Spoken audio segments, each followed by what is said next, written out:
નમસ્કાર, વીટીવીના ચર્ચામંચ મહામંથનમાં આપનું સ્વાગત છે. હું છું અંકુર રાવલ. કૃષિ પરાશરમાં કહેવાયું છે, કૃષિર્ધન્યા કૃષિર્મેધ્યા જંતુનામ જીવનમ કૃષિ. એનો અર્થ એવો થાય છે કે કૃષિ સંપત્તિ અને શાણપણ પ્રદાન કરે છે અને માનવ જીવનનો આધાર છે. ત્યારે આ જીવનનો આધાર એવું ખેતી એ ખેડૂતની સ્થિતિ નબળી કેમ બનતી જઈ રહી છે? કેમ ખેડૂતની આવકમાં નોંધનીય વધારો નથી દેખાઈ રહ્યો? આ સવાલ એટલા માટે થઈ રહ્યો છે કેમ કે કેન્દ્રીય કૃષિ મંત્રાલયે લોકસભામાં એ વાતનો સ્વીકાર કર્યો કે ભારતમાં ખેડૂતોની માસિક આવક સરેરાશ રૂપિયા 20 થી 22 હજાર રહી છે અને તેમાં પણ મેઘાલય પ્રથમ ક્રમે રહ્યું છે. રાજ્યના ખેડૂતોની માસિક આવક 29,348 રૂપિયા રહી છે, જ્યારે રૂપિયા 26,701 માસિક આવક સાથે પંજાબ બીજા નંબરે રહ્યું છે. ત્યારે ત્રીજા ક્રમે હરિયાણા આવ્યું છે અને જ્યાં ખેડૂતો મહિને 22,841 રૂપિયા એ ખેતીમાંથી મેળવી રહ્યા છે. હવે આ વિકસિત રાજ્ય ગુજરાતની વાત કરીએ તો ગુજરાતના ખેડૂતો આવકની દ્રષ્ટિએ 11મા ક્રમે રહ્યા છે. એક તરફ ગુજરાતના ખેડૂતો એ હૈયાવરાળ ઠાલવતા અને પોતાની વાસ્તવિક સ્થિતિનો ચિતાર આપતા કહી રહ્યા છે કે દિવસે ને દિવસે એક તરફ મોંઘવારી વધતી જઈ રહી છે, જેના કારણે ખેતી કરવી હવે મોંઘી બનતી જઈ રહી છે. ખેતીનું બિયારણ, ખાતર, જંતુનાશક દવા સહિત ખેતીમાં વપરાતી ચીજવસ્તુઓ એ સતત મોંઘી બનતી જઈ રહી છે. હવે અધૂરામાં પૂરું એવું થઈ રહ્યું છે કે ખેત મજૂરી પણ હવે પોસાય એવી રહી નથી. બિયારણની થેલી જે અગાઉ 50 થી 60 રૂપિયે મળતી હતી એનો ભાવ 100 રૂપિયે પાર થઈ ગયો છે અને વર્તમાન સમયમાં 1 વીઘામાં વાવેતર કરવાનો ખર્ચ 25,000 રૂપિયા સુધી પહોંચી ગયો છે. ત્યારે ખેતીના ખર્ચમાં 30%નો વધારો થયો છે અને ખેત ઉત્પાદનના પૂરતા નાણાં પણ ખેડૂતને મળતા નથી. હવે જેના કારણે સ્થિતિ એ આવી છે કે ગુજરાતમાં પ્રત્યેક ખેડૂત અને ખેડૂત પરિવારના માથે રૂપિયા 59,000નું દેવું છે. હવે તો ઘણા ખેડૂતો ના છૂટકે ખેતીની જમીનો વેચવા માટે મજબૂર બન્યા છે અને આવી પરિસ્થિતિમાં ખેડૂતોની આવક મર્યાદિત બનતા પોસાય તેવી રહી નથી. ત્યારે સવાલ એ થઈ રહ્યો છે કે માસિક આવકમાં ગુજરાતનો ખેડૂત પાછળ કેમ છે? ખેડૂત અને ખેતી માટે સરકારના પ્રયાસો ઓછા પડે છે? આવક જાવકનો મેળ બેસાડવામાં ખેડૂતને મુશ્કેલી શું પડી રહી છે? આ સવાલો સાથે છે આજનું મહામંથન મારી સાથે.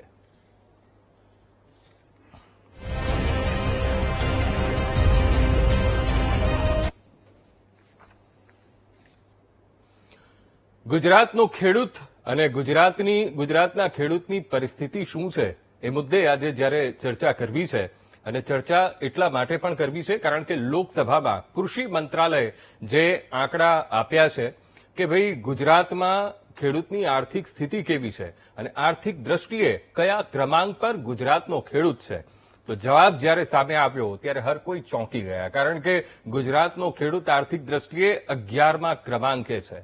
સૌથી પહેલો નંબર છે એ મેઘાલયનો છે, ત્યારબાદ પંજાબ છે, ત્યારબાદ હરિયાણા છે અને ગુજરાત 11મા ક્રમાંકે છે. ત્યારે આ પરિસ્થિતિ શા માટે સર્જાઈ રહી છે એ સવાલો સાથે આજે ચર્ચાની શરૂઆત કરવી છે. ત્યારે કેટલાક કારણો એ પણ સામે આવ્યા છે કે હવે પહેલાની જેમ ખેતી રહી નથી કારણ કે દિવસે ને દિવસે જે રીતે મોંઘવારી વધતી જઈ રહી છે એ રીતે ખેતીમાં પણ જે મોંઘવારી વધી રહી છે તેના કારણે ખેડૂતોને ખૂબ જ મુશ્કેલી વેઠવાનો વારો આવ્યો છે.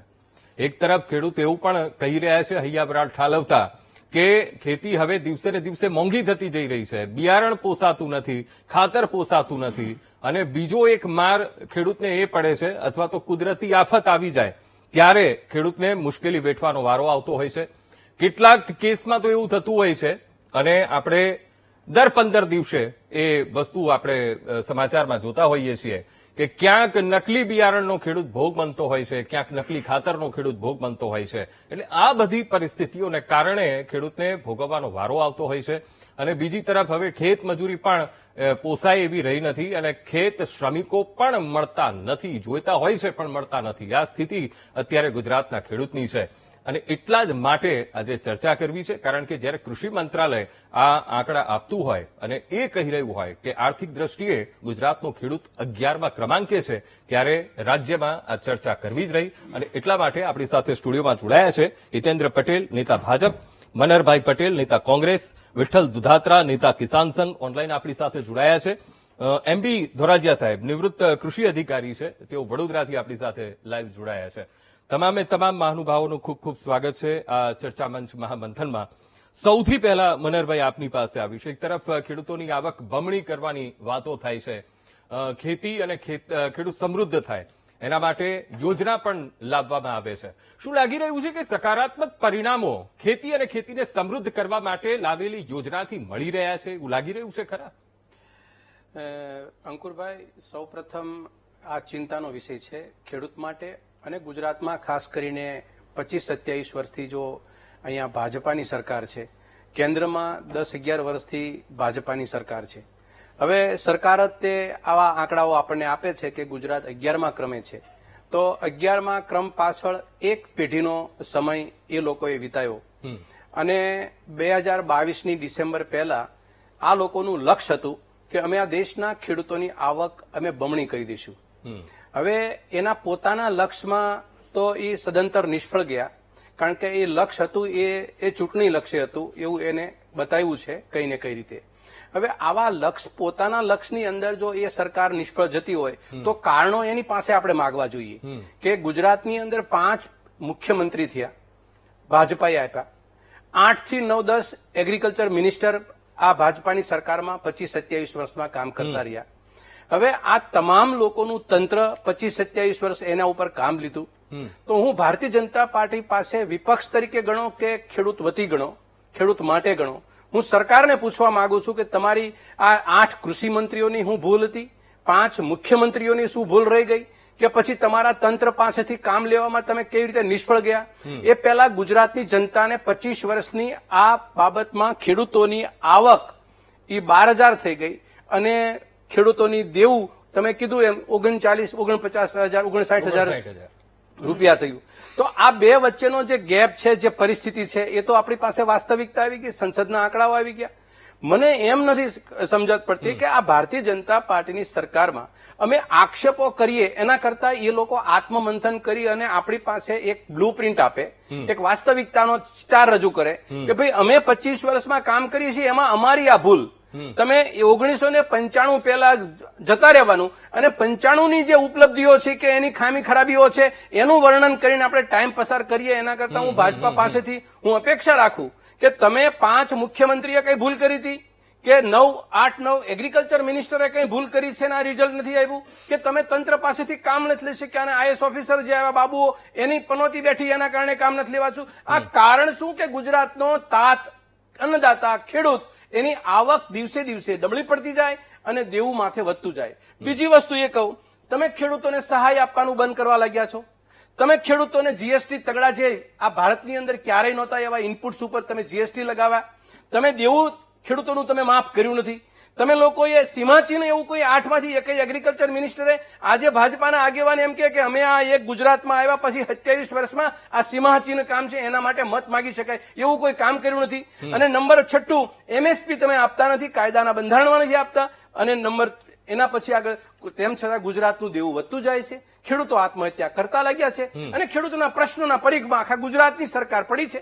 તો મારું કહેવાનું એમ કે આટલી બધી પરિસ્થિતિ હોવા છતાં ગુજરાતની સારી પરિસ્થિતિ ન થવા પાછળનું 25 વર્ષ તમારી પાસે ટાઈમ ઓછો પડી ગયો. હજી તમારે બીજા 25 વર્ષ જો ગુજરાતને હાવ બરબાદ કરી નાખવું, ત્યાં સુધીનું લક્ષ્ય લઈને બેઠા છો.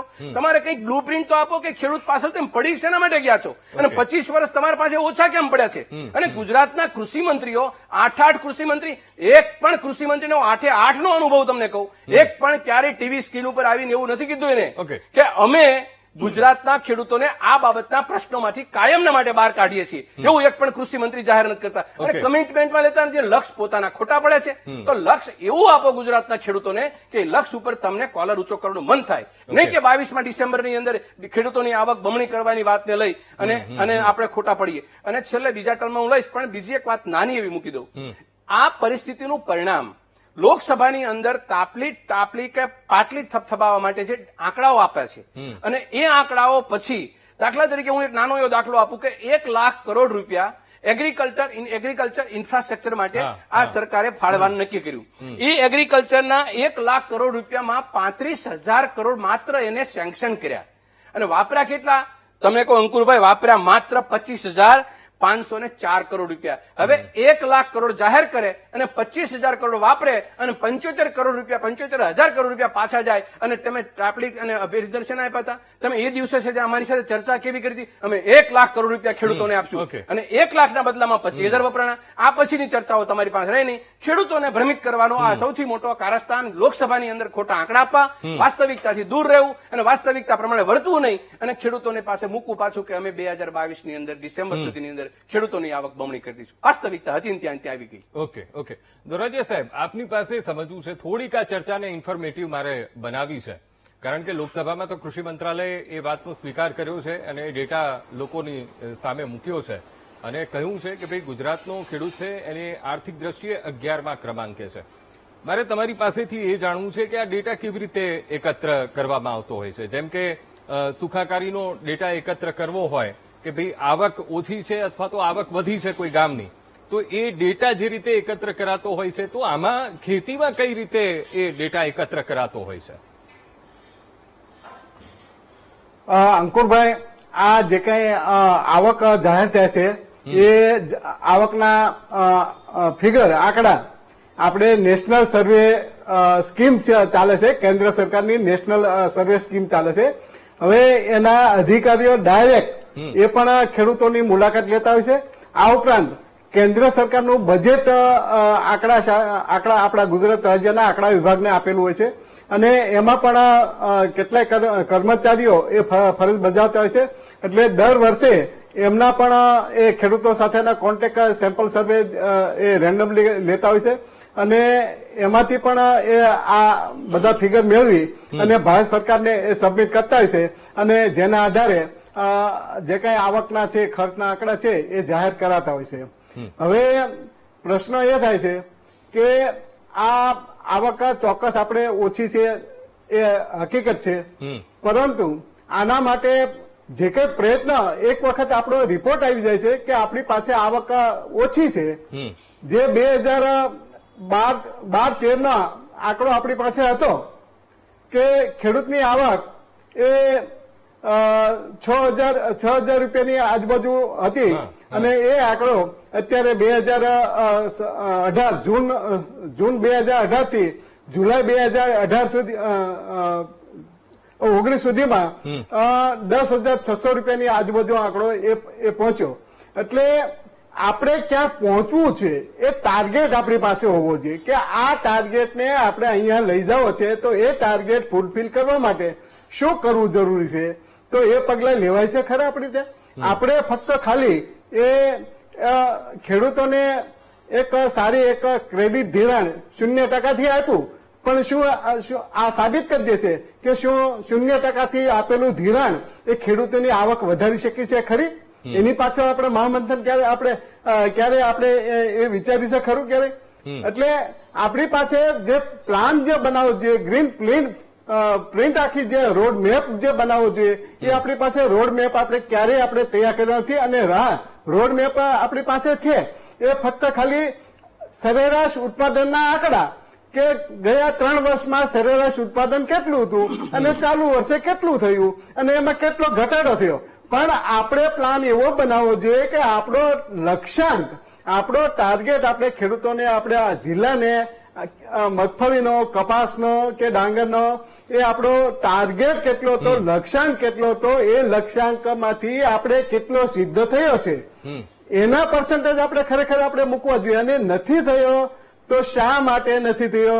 શું ત્યાં ઇલેક્ટ્રિકની સગવડતા નહોતી? શું ત્યાં પાણીની સગવડતા નહોતી? શું ત્યાં લેબરની તકલીફ હતી? શું ત્યાં યાંત્રિકરણની ખામી છે? શું ત્યાં બિયારણની ખામી છે? કે શું ત્યાં ખાતરની ખામી હતી? આવા જે કઈ કારણો જે કઈ હોય એ તપાસવા જોઈએ. એ તપાસવાના એ આપણે તપાસતા નથી અને સીધા આપણે જે કઈ હોય એ ગયા વર્ષ 3 વર્ષનું ઉત્પાદન કેટલું હતું અને ચાલુ વર્ષનું કેટલું છે અને કેટલું ઘટ પડ્યું આ 12 મહિને આપણું ખેતીવાડી ખાતું આંકડા જાહેર કરવામાંથી એ આગળ હજી આગળ આવ્યું નથી. એટલે આ રોડ મેપ છે, રોડ મેપ આપણે બનાવવો જોઈએ કે ગાયનું ઉત્પાદન છે, ગાયનું છે કે ભેંસનું આજે દૂધ ઉત્પાદન છે આપણે જોઈએ તો કેટલું છે, તો આજે 4 લીટર આજે આપણું જે છે ને સરેરાશ આપણું ઉત્પાદન 4 લીટર છે. તો કેમ આપણે 10 થી 12 લીટર આપણે કેમ પહોંચાડી શકતા નથી? 10 થી 12 લીટર પહોંચાડવા માટે શું કરવું જોઈએ? તો આના માટે પગલા લીધા છે ખરે ક્યારે? એટલે નથી લીધા. તો આના માટે આ પગલા બધા આપણે લેવા જોઈએ, એનો રોડમેપ આપણે બનાવવો જોઈએ અને ફક્ત ખાલી આપણે જે કંઈ આપણે રાજ્યની અંદર કે જિલ્લાની અંદર એક વ્યક્તિ હોય તો 1 લાખ રૂપિયાની આવક મેળવી અને એની સક્સેસ સ્ટોરી બનાવી અને ફેરવા કરીએ છીએ. આથી વિશેષ કશું આપણું તંત્ર કરતું નથી. આજે હું તમને એક સાબિતી સાથે તમને દાખલો આપું અંકુરભાઈ, સાબિતી સાથે તમને એક જ મિનિટમાં દાખલો આપું તમને કે આજે મિલેટ વર્ષ ઉજવાયું પણ મિલેટ વર્ષ ઉજવાયું પણ મિલેટનું આજે બાજરાનું આજે બિયારણ આજે ગુજરાત રાજ્યની અંદર સરકારી બિયારણ મળે છે ખરું?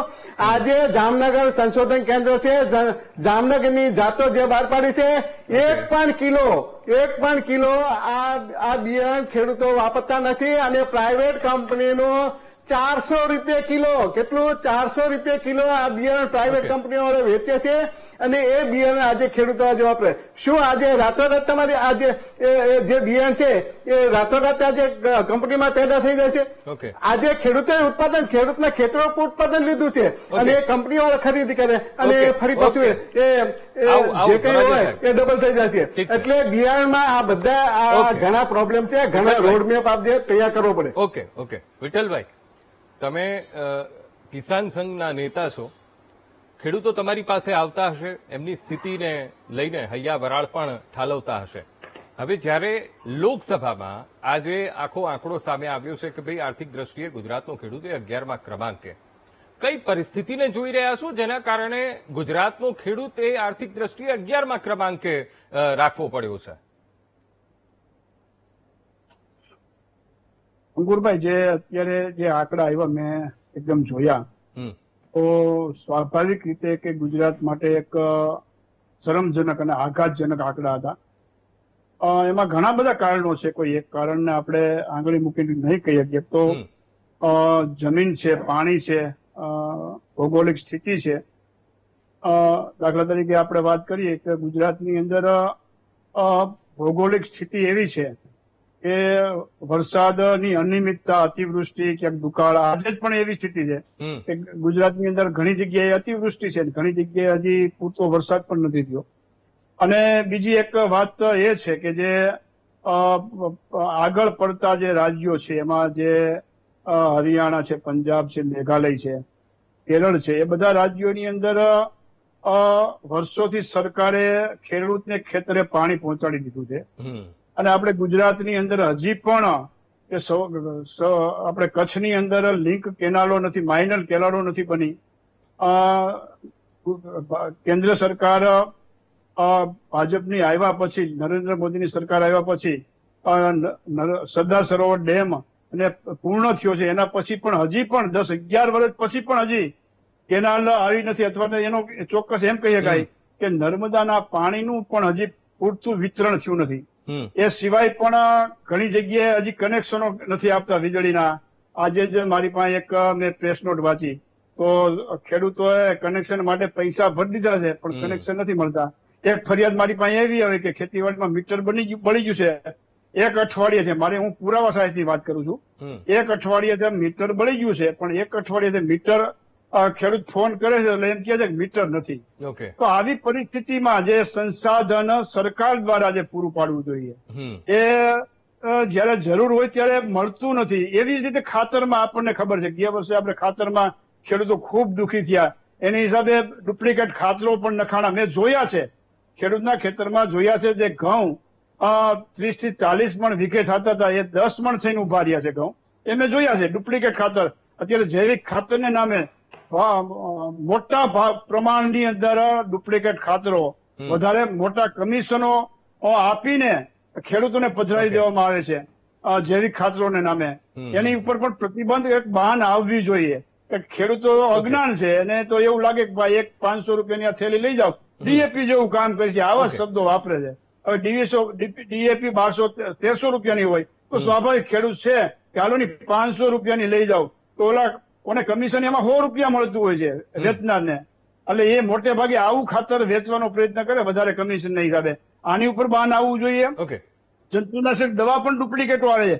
બિયારણની હમણાં વાત થઈ તો અંકુરભાઈ હું તમને એ વાત કરું કે ગુજરાતની અંદર બહુ દયનીય સ્થિતિ છે ખેડૂતોની. મોટી મોટી 4 યુનિવર્સિટીઓ છે, બહુ મોટા સંશોધન કેન્દ્ર છે, પણ ખેડૂતોને જે ઉપયોગી થવું જોઈએ એવું એક પણ કામ નથી કરતા. દાખલા તરીકે બીટી કોટન છે, શાકભાજીના બિયારણો છે, આ ઘણી બધી આઈટમો, ઘણી બધા બીજા, હમણાં જે ધોરાજી સાહેબે બાજરાની વાત કરી તો પ્રાઇવેટ કંપનીના જ વેચાય છે મોટે ભાગે. અને એમ કે ખૂબ પૈસા ખેડૂતોએ ખર્ચવા પડે છે. આવી પરિસ્થિતિની અંદર ગુજરાતનો ખેડૂત ખેતી કર્યો છે. અને એ સિવાય ભાવની છેલ્લે વાત કરીએ તો ભાવની સૌથી વધારે ગુજરાતના ખેડૂતો ભાવમાં કપાય છે. કારણ કે જયારે ટેકાના ભાવ વેચાય છે ત્યારે લગભગ 25% ગુજરાતમાં બાન મૂકે છે, 25% થી વધારે નહીં ખરીદી. ત્યારે પંજાબ ને હરિયાણાની અંદર 80 થી 90% એની જણસ ટેકાના ભાવમાં મિનિમમ સપોર્ટ પ્રાઇસમાં ભાવમાં ખરીદાય છે. એટલે ઓકે વિઠ્ઠલભાઈ, ઓકે હિતેન્દ્રભાઈ, આ જાગવાનો સમય છે કારણ કે આ જે રિપોર્ટ આવ્યો છે એ આંખ ઉઘાડનારો આ રિપોર્ટ છે. કારણ કે આર્થિક દ્રષ્ટિએ ગુજરાતનો ખેડૂત 11મા ક્રમાંકે. તમારી પાસે બધી જ વ્યવસ્થા છે. જ્યારે આ સર્વે જો થતો હોય અને આ આંકડો સામે આવતો હોય, ખેડૂતની માથાદીઠ આવક કેટલી હોય, માથાદીઠ દેવું કેટલું ખેડૂતનું છે, એ જો આપણી સામે આવી જતું હોય તો શું એની મુશ્કેલીઓ સામે ના આવી શકે અને એ મુશ્કેલીઓનો અંત કેવી રીતે આવે, એનું નિરાકરણ ના લાવી શકાય? અંકુરભાઈ, ખૂબ ગંભીર પ્રશ્ન છે. આજે રિપોર્ટ હાઉસમાં માન્ય શિવરાજસિંહજી એટલે કૃષિ મંત્રીશ્રીએ જે રજૂ કર્યો છે, આ રિપોર્ટ દર વર્ષે પ્રતિ વર્ષે આ સત્રમાં આ પ્રમાણેના એનએસએસઓના સર્વેના આરોગ્યની બાબતના, શિક્ષણની બાબતના, human index, law and order અને એગ્રીકલ્ચર એટલે આ મુખ્ય સેક્ટરોના આવા એના રિપોર્ટ રજૂ થતા હોય છે. પાછલા 10 વર્ષના રિપોર્ટ પણ આપણે જોયા છે. એટલે આ કોઈ વિશેષ રિપોર્ટ છે એવું છે નહીં. એ રિપોર્ટમાં ઘણી એવી બધી બાબતો છે જેમાં ગુજરાતે બેસ્ટ પરફોર્મ કર્યું છે. આપની ઓપનિંગ કોમેન્ટમાં આપણે એક વાત કરી કે ખેત મજૂરો મળતા નથી, એટલે એનો મતલબ એવો થયો કે ત્યાં રોજગારી અહીંયા પૂરક છે. બીજી બધી જે પૂરક રોજગારી છે એટલી મળે છે કે ખેતરમાં કામ કરવાવાળા મજૂર નથી મળતા. એ આ પેનલ ઉપરના બધા જ લોકોએ સ્વીકારવું પડશે કે મજૂરી કરવાવાળો 500 રૂપિયાનો મજૂર આપણી પાસે નથી. એ કડિયા કામ માટે પણ નથી, નાનકડા કામ માટે પણ નથી, ખેતી માટે પણ નથી. એટલે એટલી પૂરક રોજગારી મળે છે. બીજું કે આ રાજ્યમાં દેશની ભૌગોલિક સ્થિતિ વિઠ્ઠલભાઈ વાત કરતા હતા એ પ્રમાણે બધા રાજ્યોની જુદી જુદી છે. રિપોર્ટમાં જે રાજ્યો આગળ છે એમાં પંજાબ અને હરિયાણા એ કેનાલ વિસ્તારના કારણે પાણીની એની આપૂર્તિ ખૂબ છે અને એના ખેતરોની સાઈઝ મોટી છે. એટલે એની જે લેન્ડિંગ કોસ્ટ છે પાણીની લગભગ નહીવત જેવી કોસ્ટ થાય છે અને એને કારણે એનો રિપોર્ટ સારો છે. સાથે સાથે એને બીજી જે બાય પ્રોડક્ટ આવી છે, અતિ રાસાયણિક ખાતરો, અતિ જંતુનાશક દવાઓને કારણે ત્યાં આરોગ્યની જે સ્થિતિ બની છે એ પણ એની બીજી બાય પ્રોડક્ટ રહી છે. એનાથી આગળ જે રાજ્યો છે 7 સિસ્ટરના મેઘાલય, મણિપુર, ત્રિપુરા, આસામ, પશ્ચિમ બંગાળ, તો જ્યાં પહાડી વિસ્તાર છે, જ્યાં જંગલ વિસ્તાર છે, તો ત્યાં પર્યાવરણ સારું છે. સરેરાશ તાપમાન પણ 40 થી નીચે રહે છે. એટલે પોલિનેશન એટલે ફલિનીકરણની પ્રક્રિયા એટલે ઉત્પાદકતામાં અને ઉત્પાદનની ગુણવત્તામાં પણ એ જ્યાં જંગલો વધારે છે, પહાડ વધારે છે, ત્યાં એનો ફાયદો થાય છે. સાથે સાથે એને બાય પ્રોડક્ટ તરીકે ખેડૂતને જંગલની પેદાશો પણ એને મળે છે. સાથે સાથે એની સાઈઝ પણ અમદાવાદ જેવડી સાઈઝના રાજ્યો છે, 4-5 રાજ્યો તો આપણા અમદાવાદ જેટલી સાઈઝના રાજ્યો છે. તો એ પ્રમાણે એના આંકડા આવેલા છે. હું કોઈ પણ જગ્યાએ એવું સાબિત કરવા માંગતો નથી કે ગુજરાતના ખેડૂતો ખુશહાલ છે અને એને મુશ્કેલી નથી, એની આવક ખૂબ છે, એવું કહેવાનો મારો કોઈ ઈરાદો નથી. હજુ પણ આ ક્ષેત્રમાં ખૂબ કરવાનું બાકી છે અને આ આંકડો પણ ગંભીર છે. પણ એની સાથે સાથે તમે જે આંકડા આપ્યા કે એનું દેવું ખૂબ છે, એની સાથે હું બિલકુલ સંમત નથી. એ ગુજરાતમાં દેવામાં ખેડૂતોને મળતી જરૂરિયાતમાં સહકારી માળખાના માધ્યમથી 0% વ્યાજે 3 લાખ સુધીનું ધિરાણ આપવાની જે વ્યવસ્થા થઈ, સમગ્ર દેશમાં હજુ પણ 4% વ્યાજ લેવાય છે. અહીંયા ગુજરાત સરકાર એનું 4% ભોગવે છે. એટલે 0% 3 લાખ સુધીનું ધિરાણ એટલે 7% જો આપણે વ્યાજ ગણીએ તો 21,000 રૂપિયા વ્યાજ આજે પણ એનું સરકાર ભોગવે છે. એટલે એની આવકનો એટલો ઇનડાયરેક્ટ વધારો જ છે કે એને પૂરક બને છે, એનો ખર્ચો ઓછો થઈ જાય છે. એક સમયે તો આપણે 18 થી 20% વ્યાજ લેતા હતા. તો આ જયારે સરકાર જ્યાં સુધી ધિરાણ નહોતી આપતી ત્યારે સાહુકારો પાસેથી બહુ મોટા વ્યાજે લેવું પડતું હતું. એ રેકોર્ડ ઉપર નહોતું આવતું દેવું, કારણ કે તમારી પાસે એની વ્યક્તિગત માહિતી નથી. આજે માહિતી છે એટલે આપણે એને દેવામાં ગણીએ છીએ, એ એની ક્રેડિટ છે, એને દેવામાં નહીં ગણવું જોઈએ.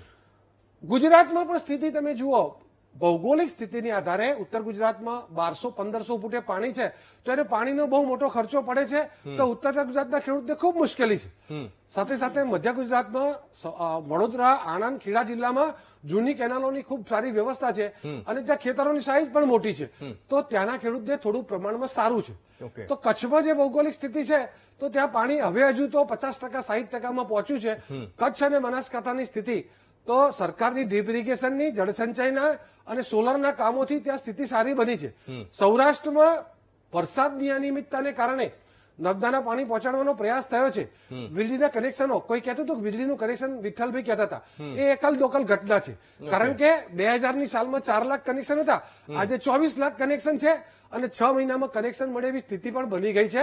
ક્યાંક ટેકનિકલી નોટ ફિઝિબલ એરિયા છે, કોઈ વ્યક્તિગત કારણ હશે તો લેટ થયું છે, પણ આજે પહેલા જેવું નથી કે બાપ અરજી કરે દીકરાને 5-10 વર્ષે મળે, અથવા બોર કરી નાખીએ પછી અરજી થાય, અડધો બોર ફેલ થઈ જાય પછી વીજળી મળે, એવી સ્થિતિ નથી. પણ કેટલાક બીજા આંકડા મારી પાસે છે. ખેડૂતોને ખૂબ સારું થઈ ગયું છે એવું નથી, પણ આપણે ગામમાં જઈએ તો બધા ગામડામાં ખેડૂતના ઘરે પોતાનું બાઇક હોય, કમસે કમ ગાડી પણ છે, પણ બધા છે આદિવાસી વિસ્તારમાં પણ બાઇક લઈને ફરતો આપણે માણસ જોઈએ છે. એના ઘરે પણ નાનકડું ટીવી હોય છે, એના ઘરે પણ જરૂરિયાત પ્રમાણે ફ્રીજ હોય છે. સારા ગામડાઓમાં, શહેરની આજુબાજુમાં એસી વાપરતા થયા છે. આને કહીશું તમને જરા હસવું આવશે, પણ એનાથી આગળ કહું કે દૂધના વપરાશ જે 154 મિલીગ્રામ હતો એ 350 ગ્રામ પ્રતિ વ્યક્તિ સરેરાશ થયો છે.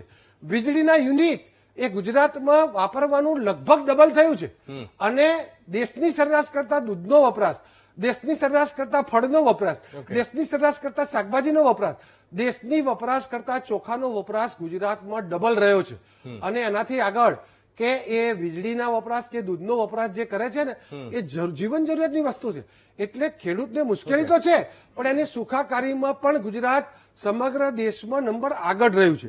અને એનું કારણ એ છે કે તમે વાહનનો, ટીવીનો, ફ્રીજનો, એસીનો એ બધો વપરાશ બધાને કદાચ નહીં મળતો હોય, પણ સરેરાશ દેશના લોકોનો ઇન્ટરનેટનો વપરાશ, મોબાઈલનો વપરાશ, ટીવીના રિચાર્જિંગનો વપરાશ એ વધ્યો છે. એનું કારણ એ છે કે એને ખેતીની આવક તો મર્યાદિત છે, એ ભલે પાછળ રહ્યો, પણ દેશના ખૂબ મોટા રાજ્યોથી આગળ છે, પણ એને પૂરક રોજગારી છે. ગુજરાતમાં MSME, મુદ્રા લોન યોજના, ફેરિયા લોન યોજના, 24 કલાક વીજળીના કારણે ગામડે ગામડે પંચરવાળો, પાર્લર, નાનો સંચો, તો પૂરક રોજગારો છે. તો એક દીકરો ખેતીમાં છે, એક દીકરો નાનું મોટું મજૂરીનું કામ, કન્સ્ટ્રક્શનનું કામ એટલું ચાલે, હીરાનું કામ એટલું ચાલે, સિરામિકનું કામ એટલું ચાલે, તો નાની મોટી રોજગારી પણ એને મળે છે. એટલે અહીંયા રોજગારી, અહીંયા જે ખેતીની આવક છે એની સાથે એકદમ સંમત, પણ એની સાથે બીજો એક ઇન્ડેક્સ ચાલે છે, આપણે જોયો નથી, કે પૂરક રોજગારી એટલે પૂરક આવક, બે આવક છે. તો બીજા નંબરની આવકમાં ગુજરાત પણ એમાં મોખરે રહ્યું છે. અને આજે ધારો કે આરોગ્યની સુવિધા છે તો ગુજરાત નંબર 1 આવ્યું છે. આપણે એની ચર્ચા નથી કરતા, અને ન કરવી જોઈએ, કારણ કે તો કર્યું છે, જે નથી એની જ વાત થાય. પણ ગુજરાતના ખેડૂતોને ઘરનું ઘર બનાવવા માટે એને સબસિડી મળે, એને શૌચાલય બનાવવા માટે સબસિડી મળે, એને ગેસના કનેક્શન માટે સબસિડી મળે, એને આયુષ્માન ભારતથી 5 લાખ સુધીની સારવાર મફત મળે, એને ડ્રીપ ઇરિગેશનમાં તો 70% સબસિડી ડ્રીપ ઇરિગેશનમાં ગુજરાત એકમાત્ર એવું રાજ્ય છે કે જેમાં સબસિડી મળે છે. કિસાન સન્માન નિધિ બધા લોકોને મળે છે, પણ 0% વ્યાજે એકમાત્ર ગુજરાતમાં મળે છે. વીજળીની આપૂર્તિ, પાણીની આપૂર્તિ, નર્મદાની વાત, તો ગુજરાતે પ્રામાણિક પ્રયાસ કર્યો છે, પણ હજુ એમાં ઘટે છે, અને એ કરવાની અમારી જવાબદારી છે. પણ એકમાત્ર કૃષિથી એની આવક વધી જાય એનું દર ફીટ એવું નથી. અને એટલે ગુજરાતે સસ્ટેનેબલ ડેવલપમેન્ટમાં બંને બાજુથી વિકાસ થાય, પૂરક રોજગારી પણ મળે, પશુપાલનમાં પણ પૈસા મળે અને ખેતીવાડીમાં પણ મળે, એવો પ્રયાસ કર્યો છે. તેમ છતાં ઘટ છે, સ્વીકારીએ છે. અને એ દિશામાં આવનારા દિવસોમાં જે રીતે કેન્દ્રનું બજેટ વધી રહ્યું છે કૃષિનું, જે રીતે રાજ્ય સરકાર કૃષિનું બજેટ વધારી રહી છે, આવનારા દિવસોમાં આપણે ઈચ્છિત પરિણામો મેળવીશું. હિતેન્દ્રભાઈ, રાજ્યએ પ્રયાસ કરવા જ પડશે. મનહરભાઈ, હિતેન્દ્રભાઈએ તો એક હવાલો એ પણ આપ્યો, ભૌગોલિક પરિસ્થિતિનો તેમણે હવાલો આપ્યો, અલગ અલગ જિલ્લાની અલગ અલગ ભૌગોલિક પરિસ્થિતિ, અલગ અલગ વાતાવરણ, અને પૂરક રોજગારીનો પણ હવાલો આપ્યો. પણ 11મો ક્રમાંક જે ગુજરાતના ખેડૂતનો આવકની દ્રષ્ટિએ આવ્યો છે એની પાછળ કયા કારણો તમે જોઈ રહ્યા છો? અંકુરભાઈ, હિતેન્દ્રભાઈના બે બાબતનું કરેક્શન કરું. એક તો કે કેન્દ્રનું બજેટ છે એ કૃષિનું વધી રહ્યું છે, બરાબર. મારી પાસે 2023-24 ની અંદર 45 લાખ કરોડ રૂપિયાનું આ દેશનું બજેટ હતું. એના જીડીપીના 3.20% જીડીપી ના રેટ પ્રમાણે એ કૃષિનું બજેટ ફળવાનું હતું. અને 2024-25 નું એટલે છેલ્લું બજેટ એ 48,20,000 કરોડનું એ બજેટ હતું. એની અંદર 3.15% એના જીડીપીના પૈસા વપરાણા. એ આંકડા મોટા ગણાવી અને ખેડૂતોને ભ્રમિત કરવાના પ્રશ્નો ન મુકાય. વાસ્તવિકતા એ કે 3.20% જીડીપીનું તમે બજેટ ફાળવ્યું હતું કૃષિનું, આ વખતે તમે 3.15 કરી નાખ્યું. બીજી એક કરેક્શન વાત એ કરું કે ગુજરાતના ખેડૂતો પાસે વાસ્તવિકતા ક્યારે સરકાર મૂકશે? તથ્યો સાથેની વાસ્તવિકતા, એને ગુમરાહ કર્યા વગર. મેં તમને મારી પહેલા ટર્મમાં મેં વાત કરી એવી બીજી 5 યોજનાની હું વાત કરું, માત્ર આંકડાથી ને ઝડપથી કરીશું. કે ગુજરાતના દેશના ખેડૂતોને પીએમ કિસાન યોજના નામની એક યોજના હતી. એ યોજના 20 થી 24 વચ્ચે ચાલી. એમાં 4,03,000 કરોડ રૂપિયાનું બજેટનું પ્રાવધાન કર્યું. અને આ પ્રાવધાન કર્યા પછી 3,34,783 કરોડ રૂપિયા એ વપરાણા. અને વણ વપરાયેલા પૈસા કેટલા રહ્યા અંકુરભાઈ? 1,68,217 કરોડ રૂપિયા વણ વપરાયેલા. એટલે કે બજેટના 48% બજેટ વણ વપરાયેલું. આ પીએમ કિસાન યોજનાની વાત કરું છું. નંબર 2, ટૂંકી મુદતનું ધિરાણની વાત હમણાં ઇન્દ્રભાઈ વાત કરી. 2016 થી માંડીને 24 સુધીની અંદર ધિરાણની અંદર 1,68,743 કરોડ રૂપિયાનું ધિરાણ ફાળ્યું, એને બજેટમાં પ્રાવધાન કર્યું. અને 1,11,000 કરોડનું એને વપરાયા. 57,000 કરોડ 320 રૂપિયા 20,000 એ લોકો વણ વપરાયેલા પડ્યા. એટલે 34% બજેટ વણ વપરાયેલું પડેલું. ત્રીજી વાત, રાષ્ટ્રીય કૃષિ વિકાસ યોજના. હવે આ 15 થી 24 વચ્ચે ચાલ્યું. આટલા વર્ષો દરમિયાન એને માત્ર 54,000 કરોડ રૂપિયાનું પ્રાવધાન કર્યું હતું, મતલબ બજેટમાં ટાપલી ફફડાવી. અને 27,000 કરોડ રૂપિયા વાપર્યા અને 27 પડ્યા રહ્યા. એટલે 50% બજેટ એનું પડ્યું રહ્યું. ત્રીજી વાત, નેશનલ હોર્ટિકલ્ચર મિશન, NHM કહે છે જેને, બરાબર. 14 થી માંડીને 22 સુધીની અંદર આ બજેટ વપરાણું આપ્યું. કેટલું? 19,478 કરોડ રૂપિયા. હવે એમાંથી 14,108 વાપર્યું અને 5,370 વણ વપરાયેલું પડી રહ્યું. અને છેલ્લી વાત કરું, પીએમ કિસાન પીએમ પાક વીમા યોજના, બરાબર. એની અંદર 2014 થી 24 ના 10 વર્ષની દરમિયાન એક હપ્તાની અંદર 1,22,050 કરોડ રૂપિયા ફાળવ્યા. 88,635 કરોડ રૂપિયા વપરાયા અને 34,415 કરોડ રૂપિયા વપરાયેલા વગર એનામાં 28% બજેટ વણ વપરાયેલું. ટોટલ હું તમને કૃષિના વિકાસની વાતો ભાજપાની કરું કે 7,67,814 કરોડ રૂપિયા એને પ્રાવધાન કર્યું બીજેપી લોકસભામાં અને વણ વપરાયેલા 2,91,000. મારું કહેવાનું હેમંતભાઈ, અંકુરભાઈ એ છે, વાસ્તવિકતા એ છે કે તમે જાહેરાત કરો, બધું સમજાવી શકાય, ન સમજાય. 25 વર્ષની સરકાર હોય એની પાસે ઘણું બધું બાથું હોય, સારું કર્યું છે નહીં કર્યું એવું એમ કહેતા નથી.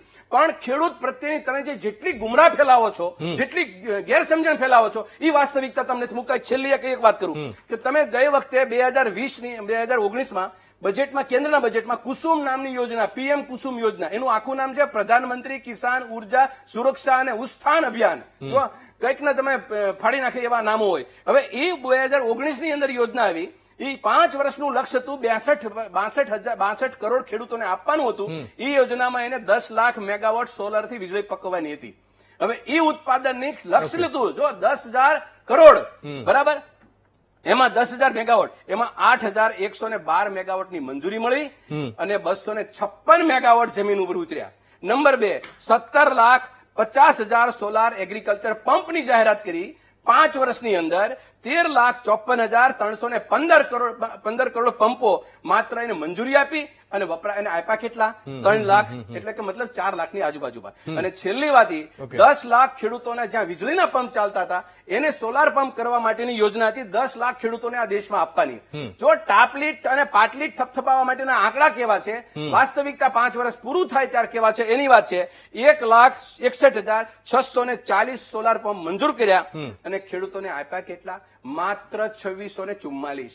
તમે 10 લાખની સરખામણીમાં 26, અને આ મેં તમને કહું, આ 2 દિવસ પહેલા લોકસભામાં જે આંકડા જાહેર કર્યા, હું એ બોલી રહ્યો છું. એટલે સંસદની તમે જે વાત કરો છો, એટલે મારું કહેવાનું સરવાળે આખી બાબતનું એ છે, ગુજરાત હોય કે દેશ હોય, જો ભારતીય જનતા પાર્ટીના આગેવાનોએ એવી વાત મૂકવી જોઈએ કે જેની ખરેખર ઉપલબ્ધિ છે એને તો અમે ટાપલી ઠપઠપાઈ લઈશું, એમાં કોઈ સવાલ નથી. સારી વાત સારી કહેવાની હોય, પણ ખેડૂતોને ગુમરાહ કરવા માટેના આંકડા મૂકવા અને એ પછી ખેડૂતોને કંઈ આપવું નહીં અને પાછી એ આંકડા નામે વાહવાહી કરવી અને પાછી લૂંટવી, એટલી બધી મસ્કરી ખેડૂતો સામે શું કામ કરવાની? 2022 ની અંદર 16માં તમે એવું કીધું કે અમે ખેડૂતોની આવક બમણી કરી દઈશું. અંકુરભાઈ, એક જ મિનિટમાં વાત પૂરી કરું.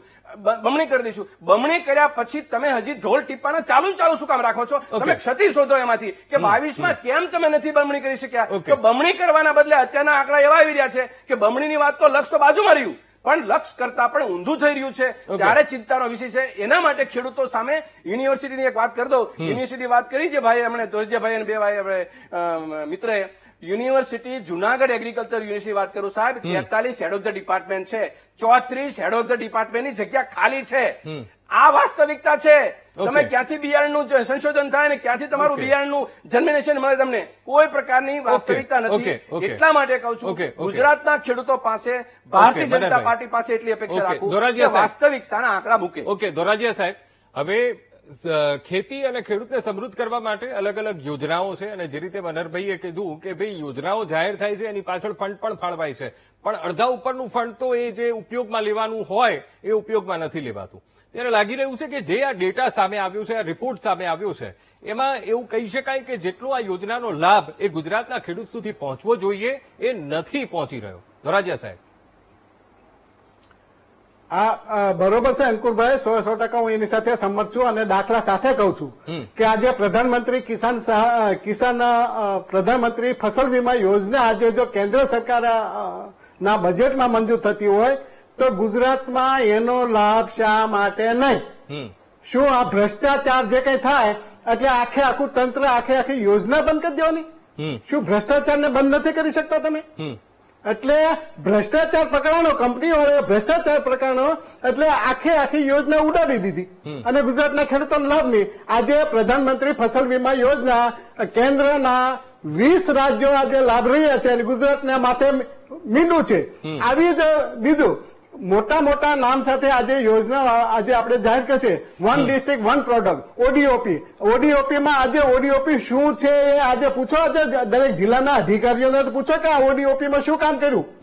ઓડીઓપી માં કશું કામ નથી કર્યું. એક આજે ઓર્ગેનિક યુનિવર્સિટી આજે લાગે વળગે છે ત્યાં સુધી ઓર્ગેનિક યુનિવર્સિટીને હજી હિસ્સો આજે કર્યા છે. ઓર્ગેનિક યુનિવર્સિટીમાં આજે ખરેખર સ્ટાફ પણ નથી. આજે સ્ટાફ નથી અને મોટા આજે બેચલરના ડિગ્રીના આજે પ્રોગ્રામ ચાલુ કર્યા છે અને સ્ટાફ નથી. સાથે આજે એફપીઓ છે તો એફપીઓ ની કામગીરી ચાલુ કરે. ભાઈ સ્ટાફ તમારી પાસે નથી ને એફપીઓ ને જે પેમેન્ટ આજે કરવાનું છે એફપીઓ નું પેમેન્ટ એ કરશો અને ખોટું થશે તો જવાબદારી કોની? બસ ઓલી નકલી અધિકારીઓ છે, નકલી ઓફિસો પકડાણી છે એમાં નકલી કરીને અભિનય ચડાવી દેવાની. એટલે ખરેખર જે વાસ્તવિક છે વાસ્તવિકને ખરેખર સ્વીકારજે. આજે ગુજરાત કૃષિ યુનિવર્સિટી 4 છે તો 4 કરી ખરી, પણ એ 4 માંથી આજે કેનું જે કઈ સંશોધન થાય છે એ સંશોધનને આજે વેચી નાખવામાં આવે છે. આજે વેચી નાખવામાં આવે છે. પ્રાઇવેટ કંપનીઓને સંશોધન વેચી નાખ્યું અને એ પ્રાઇવેટ સંશોધન એ જે કઈ પેરેન્ટ સિક્રેટ જે કઈ હોય એનું પછી ડેવલપમેન્ટ કરી અને ખેડૂતોને બાજરાના 1 કિલોના 400 રૂપિયાનો ભાવ વેચે. કપાસ છે તો કપાસના જે છે એ 450 ગ્રામના એ 850 રૂપિયા, એ 862 રૂપિયા સરકારી ભાવ, પણ 1500 રૂપિયા સુધી વેચે છે. આના માટે તંત્ર કઈ કર્યું ખરું? આજે ખાતરમાં છે તો ખાતર માટે પણ એવું જ છે. તો ખાતરમાં આજે ઘણી કંપનીઓ એ જીપ્સમ બેઝનું ખાતર આજે ગ્રેન્યુલેટર દાણાદાર ખાતર બનાવે છે. 100 રૂપિયાની થેલી કે 150 રૂપિયાની થેલી આ દાણાદાર જીપ્સમ આવતું હોય છે. એની ઉપર 1 કિલો યુરિયાની કિંમત થાય 6 રૂપિયા. હવે 6 રૂપિયાનું 2 લીટર પાણી બનાવે અને આ જીપ્સમ ઉપર છાંટી દે અને એ છાંટી અને ફરી પાછું આની બેગ બદલી નાખે અને આ ખેડૂતોને 800 રૂપિયામાં આ કંપનીઓ વાળા વેચે છે.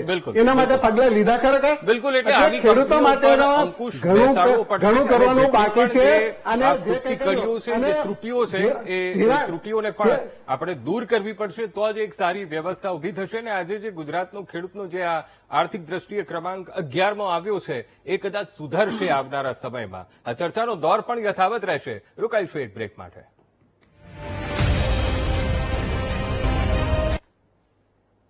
Welcome back. ખૂબ જ મહત્વના મુદ્દા ઉપર આપણે ચર્ચા કરી રહ્યા છીએ કે ખેડૂતની આર્થિક દ્રષ્ટિએ અત્યારે ખેડૂત ક્યાં છે, કારણ કે જે રિપોર્ટ લોકસભામાં સામે આવ્યો છે જેના કારણે સવાલો ઉભા થઈ રહ્યા છે, કારણ કે આવકની દ્રષ્ટિએ ગુજરાતના ખેડૂતનો ક્રમાંક એ 11મા નંબરે પહોંચી ગયો છે. હવે હિતેન્દ્રભાઈ, સીધો અને સરળ મારે સવાલ તમને કરવો છે કે ખેતી અને ખેડૂત માટે સરકારના ક્યાં પ્રયત્નો ઓછા પડી રહ્યા છે? અંકુરભાઈ, સરસ વાત કરી તમે. આ દિશામાં કામ કરવાની જે આવશ્યકતા હતી એ ભૂતકાળમાં એટલા પ્રમાણમાં નહીં થઈ અને પરિણામે ખાડો એટલો મોટો હતો કે આ 10 વર્ષના પ્રયાસો ઓકે રાજ્ય સરકાર ઘણા લાંબા સમયથી છે, પણ કેન્દ્ર સરકારનો જે સપોર્ટ જોઈએ અને અનેક દાખલા આપી શકાય એના, તો એ જે સપોર્ટ જોઈએ ને એમાં ખૂબ મુશ્કેલી હતી.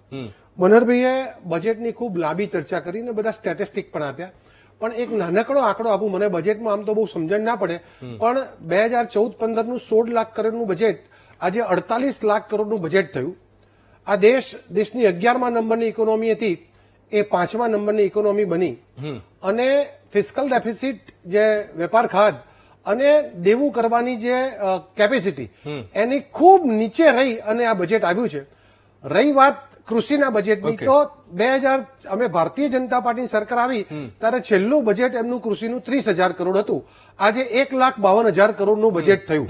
અનેક પ્રયત્નો થયા. ડ્રીપ ઇરિગેશનમાં આપણે ખૂબ મોટી સબસિડી, ધારો કે 0% વ્યાજે ધિરાણ અથવા બીજા રાજ્યોમાં 4% વ્યાજે ધિરાણ માટે ખૂબ મોટી રકમ, 60,000 કરોડ રૂપિયા 2014માં ખાતરની સબસિડી હતી, છેલ્લે 2,60,000 કરોડ સુધી આપવી પડી. હમણાં આંતરરાષ્ટ્રીય બજારમાં ભાવો બદલાવાને કારણે અત્યારે વ્યાજબી થઈ ગયું છે 1.90 જેટલું. તો બજેટમાં જયારે જોગવાઈ કરવામાં આવે ત્યારે એ આંતરરાષ્ટ્રીય ધોરણોને કારણે કરી હતી. ડોલરના ભાવમાં ફેરફાર પડે, સસ્તું પડે તો એ પૈસા વાપરી દેવાના ના હોય, એ બચત થાય. ખાતરની સબસિડી ધારો કે એટલી બધી હતી તો ઓછી વપરાય તો એ બચત થઈ છે. સમજો કે જે યોજનાઓની એમને ઓડિટ કર્યો કે કિસાન સન્માન નિધિમાં આટલી બચત પડી રહી. હવે આવી યોજના તમને તો ક્યારે સ્વપ્ન એ નહોતું આવ્યું. આમાં બે તમારા જવાબ આવે છે. એક તો 14 કરોડ ખેડૂતમાંથી 12.5 કરોડ ખેડૂતોનું એનરોલમેન્ટ થયું હતું, પણ 3.5 કરોડ ખેડૂતો એવા ફાઇન થયા કે જે ઇન્કમ ટેક્સ ભરે છે અથવા સરકારી નોકરી કરે છે અથવા 25,000 થી વધારે કમાય છે, અને એટલા લોકો એને આધાર કાર્ડ સાથે જોડતા એ લોકો નીકળી ગયા, એટલે એ બજેટ બચ્યું છે. પણ એવું ભૂતકાળ જેવું નહીં કે જે બજેટ આપ્યું હોય એ વાપરી જ દેવાનું, અથવા ભૂતિયા શાળાઓ ચાલતી હતી, ભૂતિયા રેશન વિઠ્ઠલભાઈ, સમયનો અભાવ છે, બધું એવા પ્રકારનો વહીવટ નથી. એક મિનિટ, ધારો કે સરકારે જે બજેટની ફાળવણી કરી તો યાંત્રિક સહાય, ટ્રેક્ટર, કલ્ટિવેટર એ લોકોને મળે છે એને ખબર છે, ડ્રીપની સહાય તો એને મળે છે એ ખબર છે, અને આ હેડ બધા નવા આવ્યા, એમ એસડીઆરએફ ના નિયમોમાં ફેરફાર થયો અને ડબલ સહાય મળે. હું છેલ્લે વિઠ્ઠલભાઈની પ્રતિક્રિયા લઈ લઉં. વિઠ્ઠલભાઈ, આ અનુભવવાનો વિષય છે, આંકડાનો વિષય નહીં.